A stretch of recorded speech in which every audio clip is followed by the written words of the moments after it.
जय हिंद दोस्तों आज हम बात कर रहे हैं वंशागति तथा विविधता के सिद्धांत।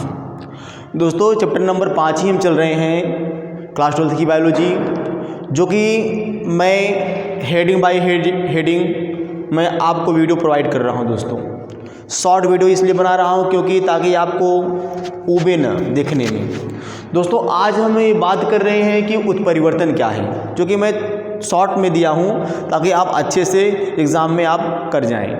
उत्परिवर्तन क्या है इसके बारे में आज हम बात कर लेते हैं दोस्तों कि उत्परिवर्तन होता क्या है। ठीक है, अब ध्यान दीजिए, वह प्रक्रिया है उत्परिवर्तन में अगर हम जानना चाहेंगे तो यह वह प्रक्रिया है जो डीएनए अनुक्रम में, मैंने क्या बोला कि यह वह प्रक्रिया है जो डीएनए अनुक्रम में बदलाव ला देती है, उसे हम उत्परिवर्तन कहते हैं। इसके परिणाम स्वरूप जीव के जीनोटाइप और फिनोटाइप में परिवर्तन आ जाता है। दोस्तों उत्परिवर्तन ये होता है जैसे कि मैं इंसान हूँ, ठीक है, कभी कभी क्या होता है एक पीढ़ी से दूसरी पीढ़ी में जो लक्षण जाता है ना, तो वो उसमें जो डीएनए खंड होता है, जो डीएनए का धागा होता है, जो क्रोमोसोम होता है, उसके अंदर बदलाव आ जाना। क्योंकि दोस्तों जब मेल और फीमेल का जब गैमेट मिलता है तो जब किसी बेबी का निर्माण होगा, जब दोनों का मिक्स हुआ डीएनए आएगा, तो माँ का डीएनए पिता का डीएनए जब मिलता है बच्चे में तो दोनों का चेंजिंग हो जाता है, अर्थात बदलाव आना ही आना है। तो बदलाव आ ही जाता है तो उसे हम क्या बोलते हैं, उत्परिवर्तन। डीएनए खंडों में बदलाव आ जाना। जैसे मान लीजिए कि बेटा जब पैदा हुआ तो माँ बाप के कैरेक्टर थोड़ा मिलता रहा।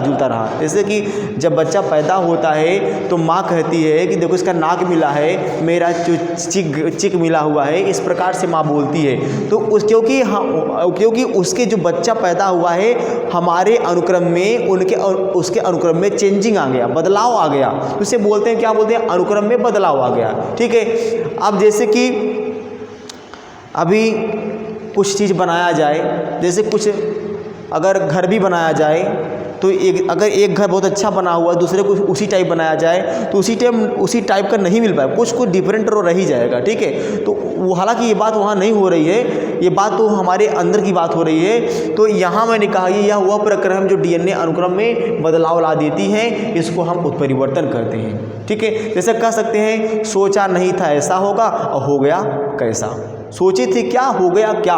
तो ये उत्परिवर्तन क्या है, उत्परिवर्तन क्या है, इसके परिणाम स्वरूप जीनोटाइप व फिनोटाइप में परिवर्तन आ जाता है।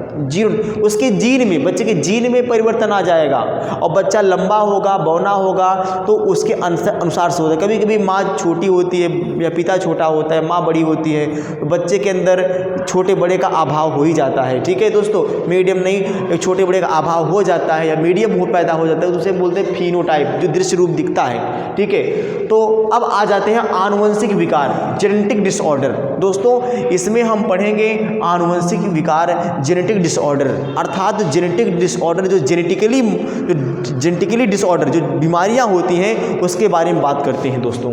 तो यहाँ पे पहली हेडिंग आनुवंशिक विकार में बहुत सारे हेडिंग है, जैसे कि वंशावली विश्लेषण हो गया, हीमोफीलिया हुआ, वर्णांधता हुआ, और एल्केप्टोन्यूरिया हुआ, थैलेसीमिया हुआ और सिकल सेल एनीमिया हुआ। इन सब इसमें आनुवंशिक विकार में आते हैं। ठीक है, तो हम पढ़ेंगे आगे मेंडेलियन विकार पढ़ेंगे, पहले इसको हम बात कर लेते हैं। वंशावली विश्लेषण में पहला हेडिंग बनती है वंशावली विश्लेषण, इसको बोलते हैं पेडिग्री एनालिसिस। दोस्तों कई पीढ़ियों तक जारी लक्षणों के ऐसे विश्लेषण को हम वंशावली विश्लेषण कहते हैं, और इस प्रक्रिया में वंश वृक्ष में एक विशेष लक्षण का पीढ़ी दर पीढ़ी विश्लेषण किया जाता है।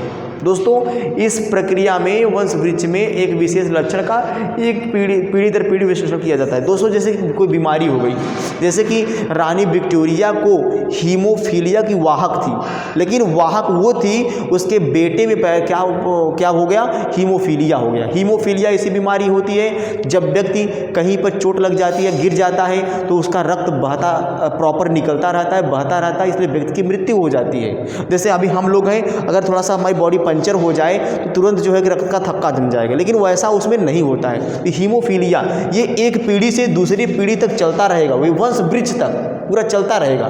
इसी वही क्या है, वंशावली विश्लेषण है, पेडिग्री एनालिसिस है। वही में दिखा है ना, कई पीढ़ियों तक जारी लक्षणों के ऐसे विश्लेषण को हम वंशावली विश्लेषण, यानी ये कई पीढ़ी तक जारी रहेगा। अगर किसी में एल्केप्टोनूरिया है, थैलासीमिया बीमारी है, तो पीढ़ी दर पीढ़ी वो चलता रहेगा।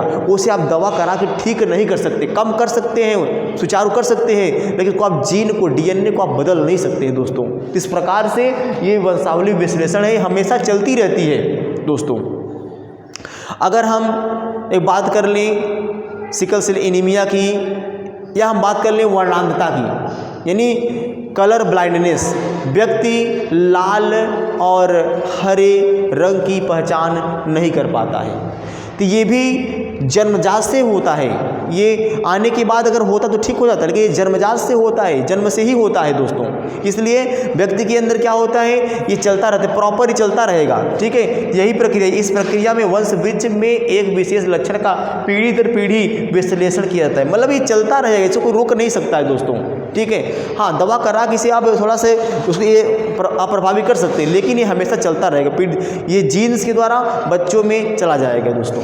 तो दोस्तों मैंने आज इसकी बात कर ली दोस्तों। कल मैं आपको बात करूंगा ये कुछ बीमारियां हैं इसके बारे में, वंशावली विश्लेषण की बीमारियां जो कि मेंडेलियन डिसऑर्डर है, ठीक है। तो उसको मैं आपको पढ़ाऊंगा और अच्छे तरीके से पढ़ाऊंगा, जैसे कि उसमें मेंडलीय विकार है, हीमोफीलिया है, इस सब के बारे में हम बात करेंगे दोस्तों। तो जैसे हीमोफीलिया हो गया और उसके बाद में वर्णांधता हो गया, दात्र कोशिका अर्घता हो गया, और फिनाइलकीटोनुरिया हो गया, थैलेसीमिया हो गया, इन सब के बारे में दोस्तों बात करेंगे। फिर हम बात करेंगे क्रोमोसोमी विकार की बात करेंगे, और दैट्स इसी के दौरान मैं अपनी चैप्टर को समाप्त कर दूंगा। फिर हम जो अगला चैप्टर पढ़ाएंगे बहुत ही इंटरेस्टिंग होगा और बहुत ही पावरफुल होगा दोस्तों। बस आप पढ़ते रहिए, देखते रहिए। नमस्कार।